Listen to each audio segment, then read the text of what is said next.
love anime, and every season I say to myself, I'm going to do a video where I talk about the anime that I'm watching this season. And you know, finally, this season, I did it. Spice and Wolf. I watched the original Spice and Wolf. And after the anime ended, I was in such desire for more medieval trade, slice of life romance that I purchased books and read them as well. Set in a medieval fantasy Europe, Craft Lawrence travels between village to village, town and city, seeking out economic opportunities with his travelling companion, Hollow, the wise wolf. A former village harvest god, she travels with him, heading north to the country of her birth. This new anime lives up to the old anime, and perhaps surpasses it. Lawrence, being a merchant, lives by his ability to communicate, and Hollow is wise. So, it is fun to watch the two main leads bounce off each other and gently tease, flirt, and be playful. It's also nice watching an anime where there is a relationship between two emotionally mature people. An archdemon's dilemma, how to love your elf bride. While I love mature love, I also love romances where both sides are total gender failures. This is the story of the mighty magician Zargan, who fell in love with an elven slave, Nephi. Normally, having a plot of a man purchases a pretty slave and then falls in love with her would be extremely problematic.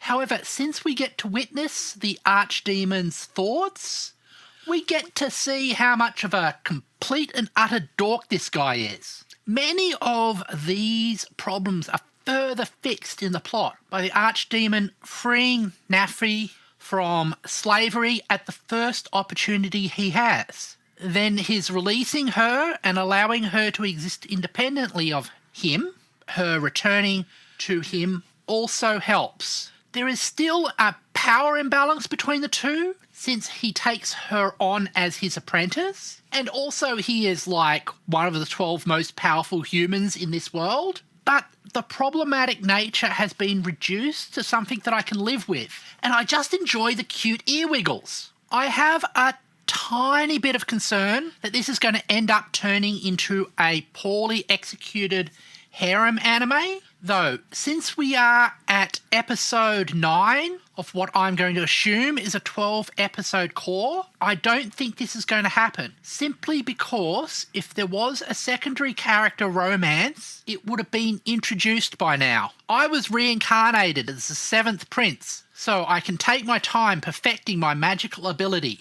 Another fun little anime with very little meat on it. This anime is about a person who is reincarnated as the 7th prince of a kingdom so that they can study and perfect magic. The main character is this cute, almost effeminate boy who has overwhelming magical powers. I love this type of gap moe. Big, buff, or powerful looking guys wielding magic. Totally expected.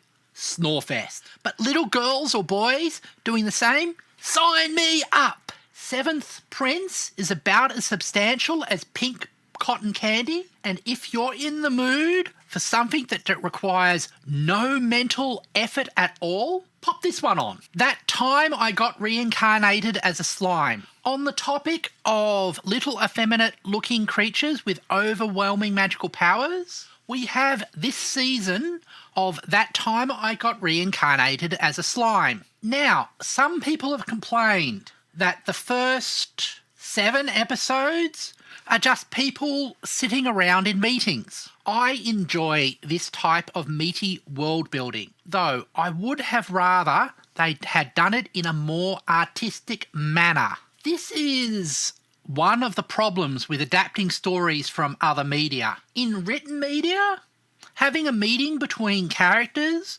where they are talking over something can be super dynamic. However, in an audio-visual media like anime, if you do this, you're only using the audio aspect and not making effective use of visual storytelling. On the other hand, people sitting around a table talking is very easy to animate and can free up time to make a more dynamic animations later on in the season. We can see this because now, with the more recent episodes, we are seeing the battles and conflicts that all these meetings have set up, and the various traps and surprises have been revealed. God games we play. Talking about revealing one's trap cards, thematically, this anime reminds me of No Game, No Life, where each narrative arc are the main characters playing a game against an opponent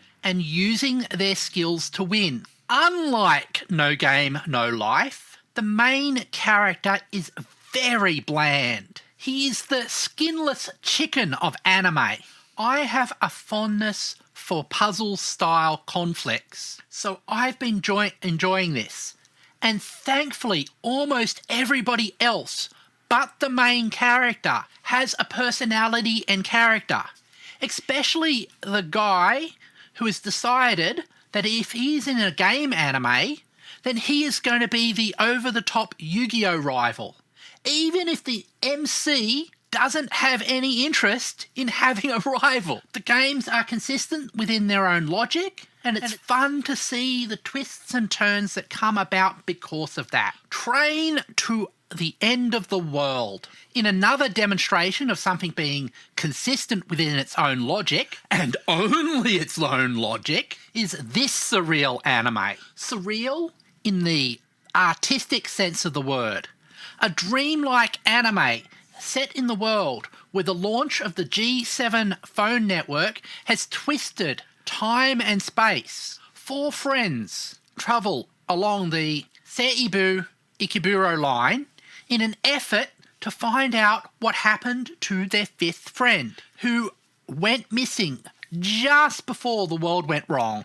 With their 21st birthdays looming and the transformation into non-anthropomorphic characters, animals, that happens to all Agano residents, they have to struggle against a twisted and distorted world.